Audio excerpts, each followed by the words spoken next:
described as a devout man and one fearing God, who made many gifts of mercy to the people and made supplication to God continually. But he was not a Jewish proselyte, for he was an uncircumcised Gentile.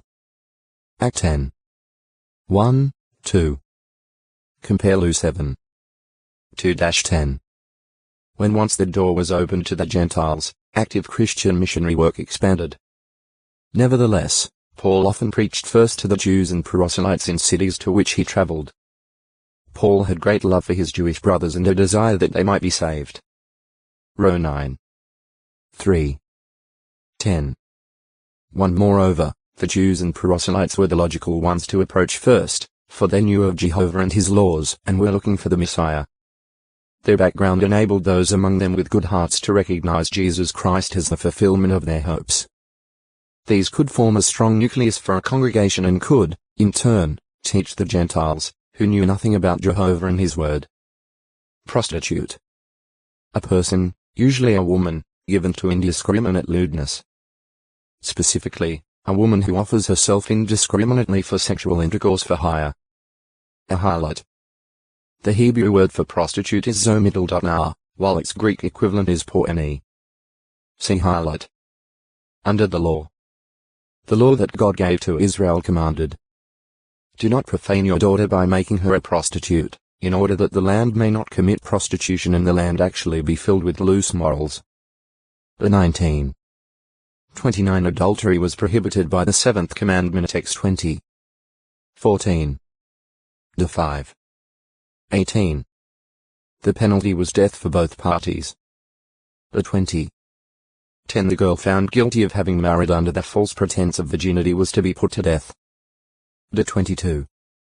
13-21. The engaged girl who committed fornication with another man was considered the same as an adulterous wife, and she was put to death.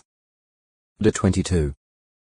23, 24. O text 20. Acute muritra longo. Prostitute 701. Prostitutes, not in a commercial sense, but women who had committed fornication, either Jewish women or, quite possibly, women of foreign descent. 1 Chi 3. 16-28. Temple prostitutes. Temple prostitutes constituted a prominent feature of false religion.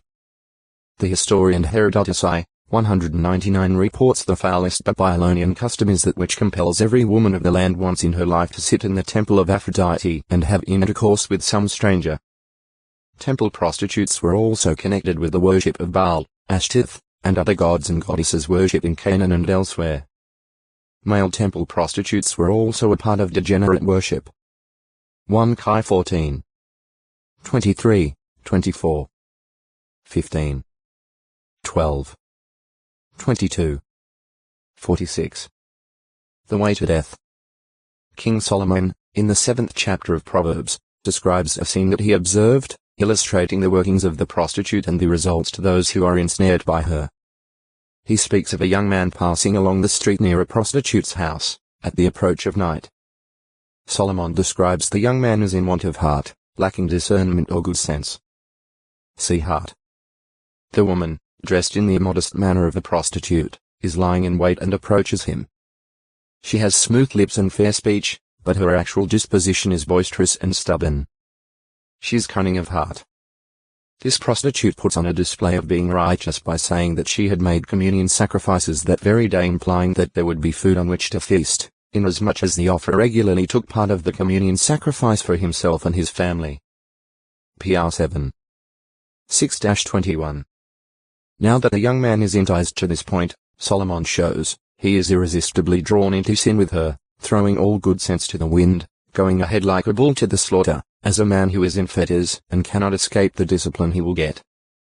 Until, says Solomon, an arrow cleaves open his liver, that is, until he gets the wound that causes death, both spiritually and physically, for not only has he exposed his body to death-dealing sexually transmitted disease in advanced cases of syphilis, bacterial organisms overwhelmed the liver, but also he has not known that it involves his very soul. His entire being and his life are seriously affected, and he has sinned seriously against God. Solomon concludes his account saying, the ways to Sheol her house is. They are descending to the interior rooms of death. PR 7. 22, 23, 27. Compare PR2. 16-19. 5. 3-14. Destroys valuable things.